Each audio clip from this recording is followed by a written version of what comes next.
iradiyo CDO akazi n'akazi dukorera i Bujumbura quartier Carama uvuye kuri abiri urenganye salle Okwe de la Diaspora akabarabara kagira kabiri ucukata ibubamfu akabarabara Avenue Kinyami ku metero 60.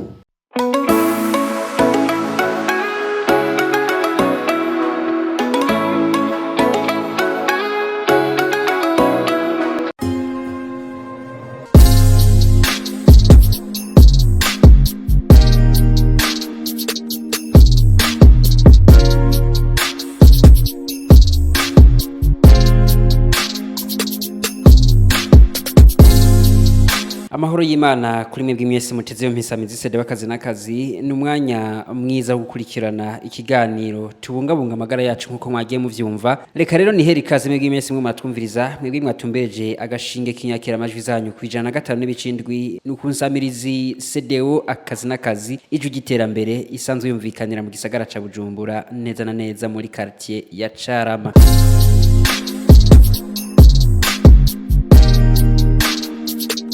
Nkuko muvyumva rero muri studio za radio CDO akazi n'akazi kuri microphone ni Jewe David Ndayizeye muko murakurikirana muri kano kanya ariko sintamba nirorera muhabwa ivyuma ndi kumwe na Yves Nifasha niwe atuma mvuga amajwi akabashikira aho muri hose atankomanzi nimwe. Mwamaze kuvyumva ko ari ikiganiro tubungabunge amagara yacu mushikirizwa n'isamizi CDO akazi n'akazi mugakitegurirwa na Jewe nyene David Ndayizeye. Uti mbega kuri no munsi tuza kugaruka kubijanye n'iki muri kino kiganiro ni mukanya.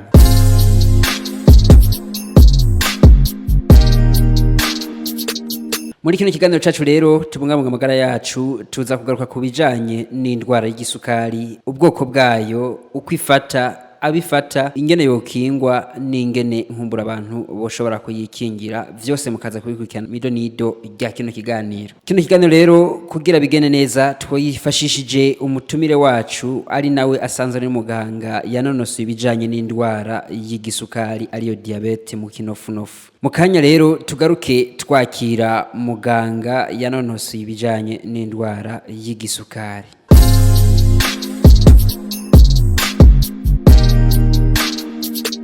Twinjiye rero neza na neza mwidonido rya kino kiganiro namye ndabivuga kuva mu ntango ushobora kwibaza uti mbega indwara y'igisukari ni indwara imeze gute ifata bande yoyikingira wewe vyogenda gute mbega bakunda gufata niyo ndwara bobo ni bande abidafata bobo vyo biva kuki.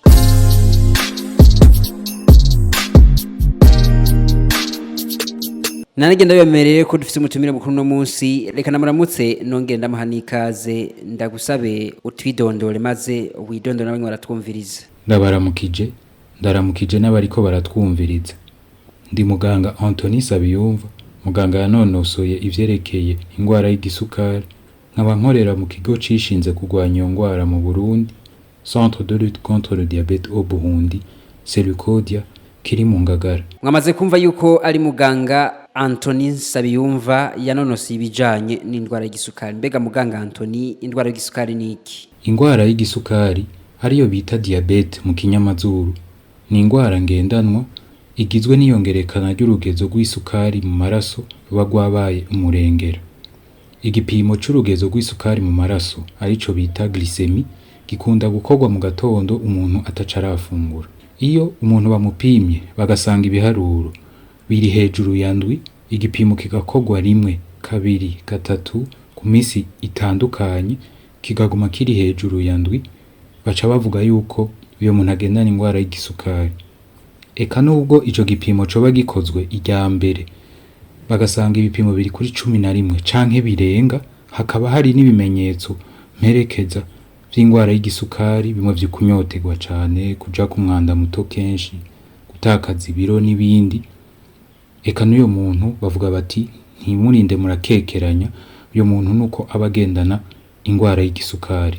Turumva yuko ari indwara iri mu migwi ibiri, diabete y'umugwi wa mbere ariyo diabete di type 1 canke indwara y'igisukari y'umugwi wa kabiri diabete di type 2. Mbega abana bafatwa n'iyo ndwara? Indwara y'igisukari ni indwara itaraba imyaka, itaraba ubunini canke ubuto, ubugore canke ubugabo, ubutunzi canke ubukene. Abantu bose barashobora gufatwa n'iyo ndwara, ntabwo icagura. Nivyo ko turavye ku isi ibiharuro vy'abantu bagendana iyo ngwara cyo bita statistique biribonekeza ko abantu bakuze ni ukuvuga abantu bamaze kurenza imyaka 35 aribo bakunda gufatwa n'iyo ngwara, ariko no kumenya ko n'abana ishobora kubafata. Dufatiye ku bagwayi dukurikirana mu kigo cacu ca Serukodia, umwana w'imyaka mikeya tumaze gukurikirana n'ufise umwaka umwe n'amezi 8. Hariyo n'uwundi yigeze gufatwa afise imyaka 3, n'uwundi yafashwe afise imyaka 4, n'abandi bahora bafatwa bamaze kwegera imbere gato mu myaka 12, 16 n'iyindi. Ni ukuvuga yuko ishobora gufata umwana uwo ari we wese itaravye uko angana, kuva ku ruhinja rutoya gushika ku mwana akuze w'umuyabaga. Mu mubiri wacu turafise igihimba citwa urwagasha, le pancréas. Nico kijejwe gutunganya isukari mu mubiri. Mu gihe isukari yongerekanye mu maraso, cane cane iyo duhejeje gufungura, urwagasha rurekura inkabuzo, hormone bitwa insuline, icija kugabanya urwo rugezo rw'isukari mu maraso. Ku bantu bagendana diabete haba hari ikibazo c'uko insuline idakogwa n'urwagasha, carence en insuline, canke mu gihe iyo insuline ikogwa ntiheze ngo yumvikane neza mu mubiri, résistance à l'action de l'insuline. Iyo bigenze uko niho urugezo rw'isukari mu maraso ruguma ruri hejuru, nka kumwe nabisigura mu ntango, ibimenyetso vya diabete bigateba bikibonekeza. Turumva yuko iyo ndwara mu gufata ntitoranya, mbega iyo ndwara y'igisukari isanzwe ifata abana niyo bifata n'abakuze? Iyi fata abana iyo biri mu bwoko ubwahe, ko mwabudondaguye ubwoko bubiri bw'indwara y'igisukari? Abana bakunzwe gufatwa na diabete y'umugwi wa mbere, diabete de type 1, ikaba igizwe n'iryo kena ry'iyo nkabuzo ya insuline mu mubiri, aho urwagasha ata insuline na nkeya ruba rugikora. Abakuze nabo kenshi na kenshi bafatwa na diabete y'umugwi wa kabiri, diabete de type 2, aho insuline ikogwa n'urwagasha ariko idaheza ngo yumvikane neza mu mubiri, kimwe navuga ko ari résistance à l'action de l'insuline.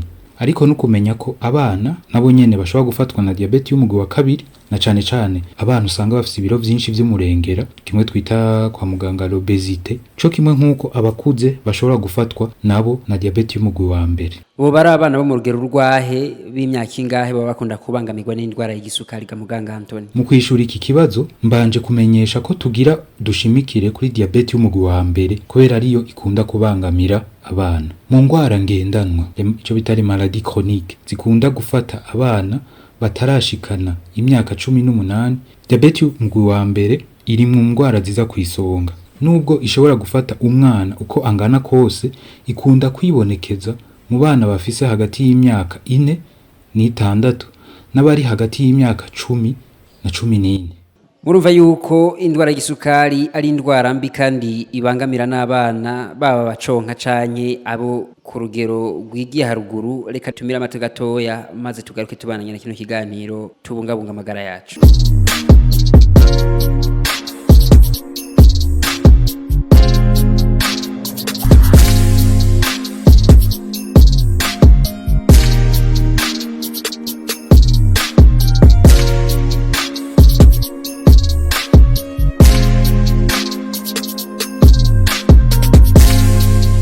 Mukomeje kurukirana rero insamizi sedo w'akazi n'akazi isanzwe yumvikanira ku murongo w'ijana na 5 n'ibicindwi maze igasamirana ku mugwa mukuru w'ubutunzi mu gisagara ca Bujumbura. Kuri no musi rero mu kiganiro tubungabunga amagara yacu turiko tugaruka ku ndwara y'igisukari, aho muganga Anthony yanonosoye ibijanye n'indwara y'igisukari tubwiye yuko indwara isanzwe iri mu migwi ibiri, diabete de type 1 na diabete de type 2. Mbega muganga, diabete ku bana yo bigaragara ku rugero ngana gute? Ibiharuro ku isi canke nga mu Burundi byo bingana gute? Igituma diabete ifata abana gushika ubu ntikiramenyekana. Bimwe bita les causes de la maladie, nka kurya twovuga ko tuzi ko malaria iterwa n'umubu. Diabete gushika ubu kuri no saha tuko turavugana, ubushakashatsi buracabandanya ariko ntibaramenya neza ikintu gitera diabete icarico. Ariko hariho ico bita inkwezi z'ingwara, les facteurs de risque, ibintu vyongereza le risque yuko umwana ashobora gufatwa na diabete. Muri ivyo hariho ukuvukira mu muryango w'abantu bagwaye diabete, mu gihe abavyeyi canke abo muvukana wabagendana diabete, canke diabete y'umugwi wa mbere, diabete de type 1, kenshi na kenshi umwana avutse muri uwo muryango nawe nyene ashobora gufatwa niyo ngwara ya diabete de type 1. Ikindi kintu kimaze kwibonekeza baravuga ko aho ubushakashatsi bugeze bumaze kwerekana yuko bishoboka yuko bivanye n'ahantu ibihugu umuntu yakuriyemwo canke abayemwo bishobora kongereza iyo riske yuko afatwa n'iyo ngwara, kuko barabonye ko mu bihugu cane cane vya Buraya, aho twovuga mu bihugu vyo muri Scandinavie, bimwe vya Norvège, Danemark, Finland, niho hari abana benshi canke abantu benshi bagendana ingwara ya diabete y'umugwi wa mbere. Ni bimwe twita les facteurs environnementaux. Ibiharuro vy'abantu bagendana diabete y'umugwi wa mbere bitera vyongerekana. Dufatiye ku biharuro vyashizwe ahabona n'ishirahamwe mpuzamakungu riraba ivyerekeye ingwara y'igisukari, Fédération Internationale du Diabete, ryarerekanye ko kw'isi yose abantu barenga ku miliyoni 9, aha tuba dufatiye hamwe abakuze be n'abakiri bato, nibo bamaze gufatwa n'iyo ngwara ya diabete y'umugwi wa mbere. Dufatiye ku batarashikana imyaka 20 gusa, babonye yuko muri uwo mugabane abantu bangana n'imiliyoni 2 aribo bamaze gufatwa na diabete kw'isi yose. 2 millions de personnes avec un âge inférieur à 20 ans, abantu bafise imyaka iri munsi ya 20. Mu Burundi nta biharuro kanuna dufise birashigwa habona n'ubushikiranganje bw'amagara y'abantu, ariko bagereranije ico twokwita les estimations z'iryo shirahamwe mpuzamakungu riraba ivyerekeye diabete, bivyerekeye ingwara y'igisukari, barabonye yuko mu Burundi hashobora kuba hari igitigiri c'abana 2,000 bagendana ingwara y'igisukari y'umugwi wa mbere, diabete de type 1. Mu kigo cacu Sericodia duharuye kuva mu mwaka wa 2017 tumaze kwakira abana barenga 400 bagendana ingwara y'igisukari. Yaba umwana muto canke umwana akuze uwo ari wese arafatwa n'iyo ngwara. Ni gute umuvyeyi yo kwifata mu gihe amaze kumenya ko umwana wiwe afise iyo ndwara? Bega hoho ni gute umwana afise iyo ndwara yo fatwa canke yogira amagara meza akabandanya baho? Diabete y'umugwi wa mbere nkuko nabisiguye igizwe n'ikena ry'inkabuzo ya insuline mu mubiri. Iyo insuline itariko irakogwa n'urwagasha, itegerezwa gusubirizwa na insuline bitera, ico twita les injections. Kuko ubuzima ntabwo bushobora kubandanya ata insuline dufise mu mubiri. Ni bimwe bita les hormones vitales, ni kuvuga mu gihe insuline ni imwe mu nkabuzo dukeneye kugira ubuzima bushobore kubandanya. Aho no bigereranya na vya bihimba tuvuga tuti umubiri uba ukeneye kugira ushobore gukora neza, ubuzima bushobore kubandanya. Hariho nk'ubwonko, hariho nk'umutima, hariho amafyigo, hariho igitigu, hariho amahaha. Ivyo onye mu gihe hoba hariho kimwe kigwaye canke kitariko kirakora, ubuzima ntabwo bushobora kubandanya. Nico kimwe na insuline, ni imwe mu nkabuzo mu gihe tutayifise, tuyibuze mu mubiri, ubuzima budashobora kubandanya nkuko bwahora, no guhagarara bushobora guhagarara. Nico gituma abana baba bafise diabete y'umugwi wa mbere baba bakeneye iyo nkabuzo ikenye mu mubiri wabo, itezwa gusubirizwa n'irya insuline bitera, kandi bagaca batezwa kuyitera ubuzima bwabo bwose. Mu gihe umwana baba bamaze kumutora diabete y'umugwi wa mbere akabona ko ishobora kuba ari diabete y'umugwi wa mbere, baca bamushira kuri insuline atezwa kugumako ubuzima bwiwe bwose. Ku vyerekeye gufungura, bihanuwe ko umwana agendana ingwara ya diabete afungura indya zose, akaronka ingaburo zose zitandukanye nk'abandi bana. Atezwa kuronka ndemamubiri, nsanganyangaburo, ntanganguvu, akaronka amavitamine ava mu vyamwa, akaronka ingaburo zose zitandukanye. Kuri ivyo niho nca mpanura abavyeyi bafise abana bamaze gufatwa n'iyo ngwara kwegera abaganga kugira bashobore kubaha urutonde rw'ingene abana babo bakwiye kuza barafungura, bakamenya n'ukuntu bafungura bafatikanije na wa muti wa insuline baba ko baritera. Ivyo honye ni ibintu birabwa n'umuganga, umuganga aba yanonosoye vya diabete, eka afise no kuba yaranonosoye bimwe twita ivyerekeye vy'ingaburo vya nutrition, kugira bagire urutonde kungene umwana ashobora gufungura. Ariko bimwe kenshi na kenshi duhora tuza turumva bivugwa hamwe n'ahandi ngo umuntu agwaye diabete, ngo ibintu biri mu isukari ngo ntakwiye kubifungura, ngo indya zoba zitwa ko ziri mu isukari nka bimwe vy'umuceri, vy'ibiraya n'ibindi ngo vyose ngo atezwa guhagarika. Oya, suko bimeze. Mu gihe umwana aba afise ikibazo ca diabete, aregera umuganga bakabiganira, akamwereka ingene ashobora kubifungura n'urugezo ashobora kubifungurako. Nivyo ko harimwo ivyo kwirinda, cane cane ya sukari yinyuranganya n'ingoga mu maraso, ico twita les sucres rapides. Iyo ni yayindi nayo ya sukari dusanga mu mafanta, mu buki, mw'isukari ya susumo, imisigati, amakonfiture, imbombo, amaju. Ivyo honye nivyo ko bibujijwe, umwana atezwa kuvyigirwa kure, naho bitaba vyoroshe kuko abana batoyi usanga babihurumbira cane. Ariko ivyo honye kubera birimwo mu biduza isukari n'ingoga na n'ingoga, ivyo honye ntatezwa kubikuramwo ivyo umwana akwiye gufungura. Ikindi kintu gihambaye cane ni imfungurwa zirimwo imboga zikwiye. N'abana bakiri bato hari igihe usanga imboga atari imfungurwa berekwa cane, mugabo umuvyeyi agatezwa kumenyereza umwana we kuva akiri muto, akamukundisha imboga, kuko ni kimwe mu ngaburo za nkenerwa cane umwana aba akeneye mu vyo afungura, kandi atezwa kuza araronka kenshi. Ubwa mbere na mbere ni ukumenya ibimenyetso vy'iyo ngwara. Umuvyeyi atezwa kumenya ko hariho ibimenyetso bimwe n'ibindi abibonye ku mwana wiwe ategerezwa kuca amenya ko hariho ikibazo, aca amenya inyifato agira.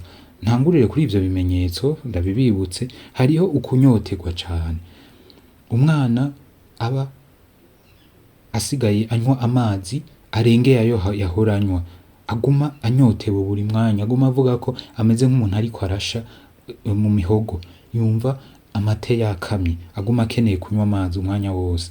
Umwana aja ku mwanda muto kenshi cane, anye bihora bishikaho abavyeyi usanga babonye ivyo bintu bitanguye baca bavuga ati ngo ni umwana yagarukanye ya ngeso yo gusoba mu gitanda mu mwanya wose, ngo mwijoro ugasanga yiyononyeko. Eka bakagenda bakaja gutora akenge, babonye umwana noneho asigaye abikora no ku murango naho nyene aguma aja ku mwanda muto buri mwanya, bakavuga bati hateza kuba hari ikibazo. Mu gihe umwana babona ati aguma aja ku mwanda muto kenshi cane, bitezwa kubereka ko hari ikibazo. Hariho ukugira akayabagu kiyongereye cane, umwana bivanye n'ivyo yahora afungura akabona aguma afungura, asigaye afungura vyinshi cane kandi mu mwanya mutoya. Ni ukuvuga ko ahejeje gufungura atana amasaha abiri ashobora guhera yariye ibintu vyinshi bikwiye, akavuga ko yasubiye gusonza. Uko gufungura cane bikajana no gutakaza ibiro vyinshi, ibintu bisa nk'uko ari umengo ni igihushane. Umwana asigaye afise apeti nyinshi yiyongereye, mugabo ibiro vyiwe bikatera bigenda, bakabona umwana ariko arananuka, noneho ariko arihererako. Hariho kugira umuriho urengeje, faiblesse. Hariho kutabona neza, umwana akavuga ati ubu ndi kw'ishure bisigaye bingora gusoma ibiri ku rubaho, televiziyo ntayo ndiko ndabona neza, akavuga ko abona ivyijiji mu maso. Ivyo bikereka umuvyeyi yuko hari ikibazo, atezwa kumujana kwa muganga. Ukumeneka umutwe canke no kugira iseseme navyo nyene bihora bishika. Ivyo bimenyetso rero umuvyeyi amaze kubibona, birahanuwe cane gose yuko umuvyeyi aca anyarukana uwo mwana kwa muganga kugira bamukurikirane. Mu gihe bamaze kwemeza ko afise ingwara y'igisukari, bakamutanguza umuti mu maguru masha.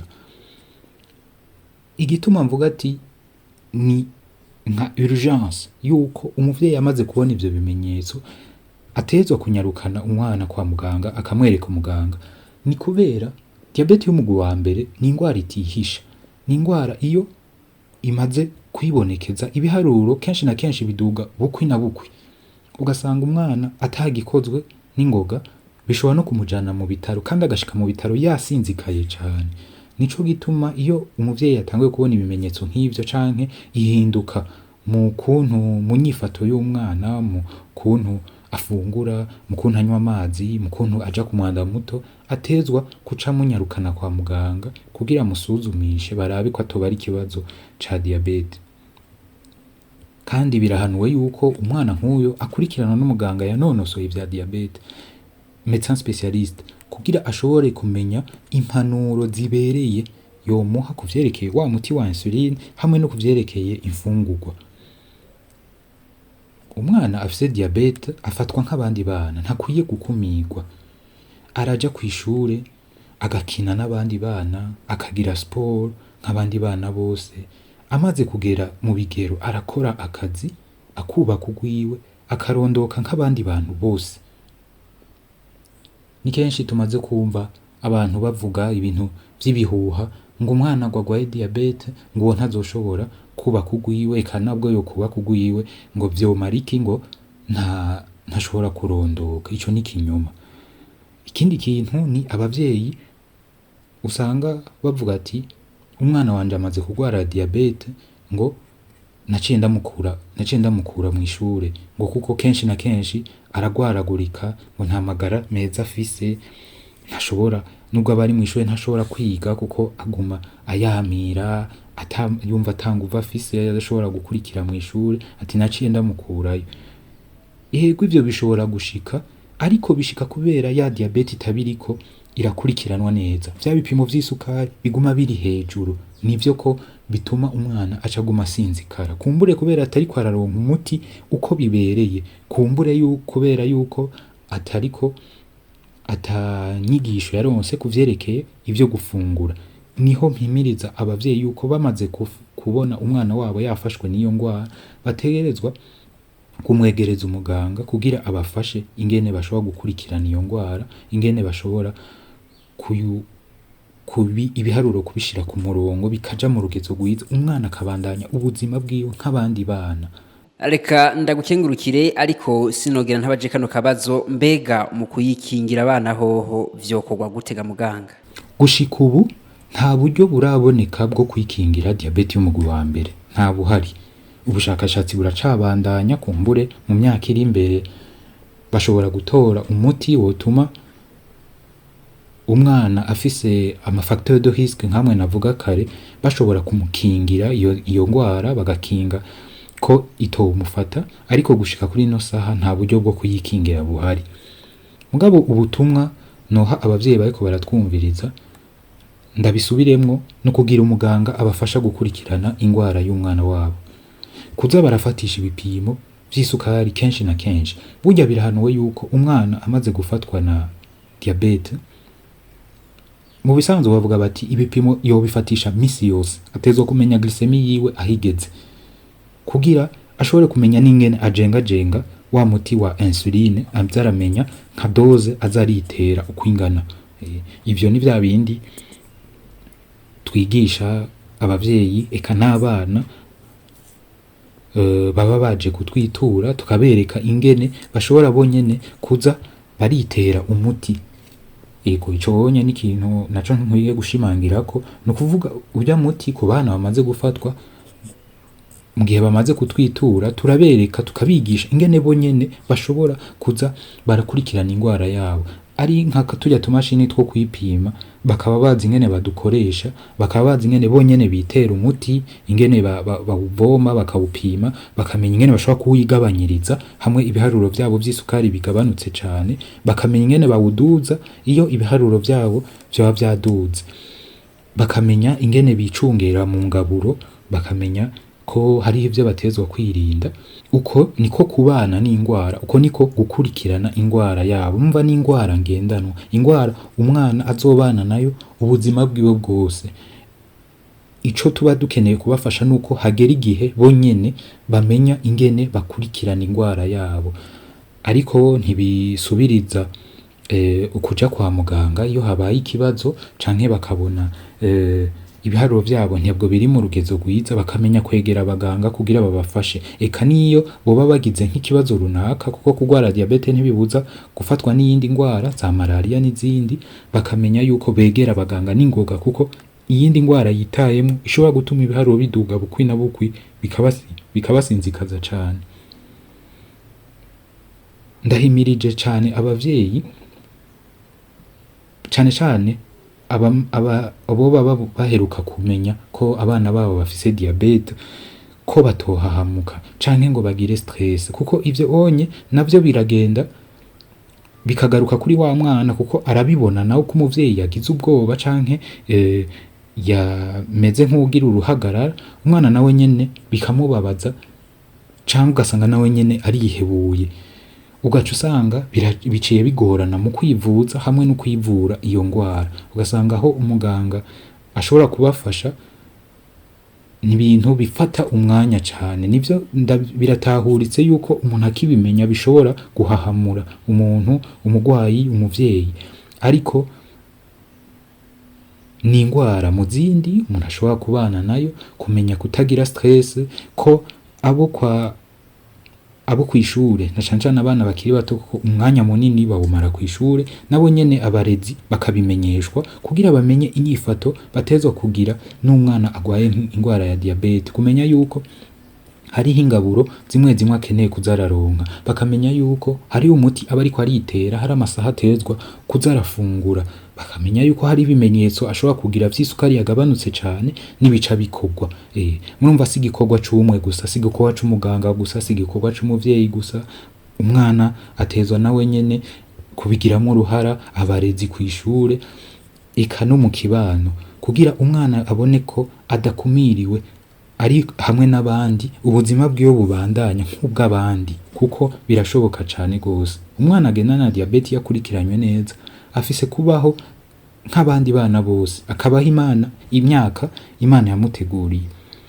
Bavyeyi ni mureme, mwegera abaganga, mufashanye kuvura ibibondo vyanyu bikure kandi bibeho bifise amagara meza. Murakoze cane. Nibaza yuko twogarukiriza ngaha, ariko kandi twizera yuko n'ikindi gihe tubarondeye muzotwitaba. Rero mwebwe mwarimo murakurikirana iki kiganiro, cari ikiganiro tubungabunga amagara yacu, gisanzwe gica ku nsamizi CDO akazi n'akazi, mukaba mugishikirizwa n'ino nsamizi nyene, mukagitegurirwa na jewe David Ndayizeye. Reka ndabikebandure ndabasezera, ndabasaba yuko mubandanya mukurikirana ibiganiro bica ku nsamizi CDO akazi n'akazi. Ndazi yuko mwahigiye vyinshi, nibaza yuko no mu kindi gihe muzobandanya mukurikirana vyinshi kubijanye na kino kiganiro. Reka ndabikebandure ndabipfurize kurora n'ingomvyo no mu banyu, murarahajyana mugira muba mwubahwe na gahwana.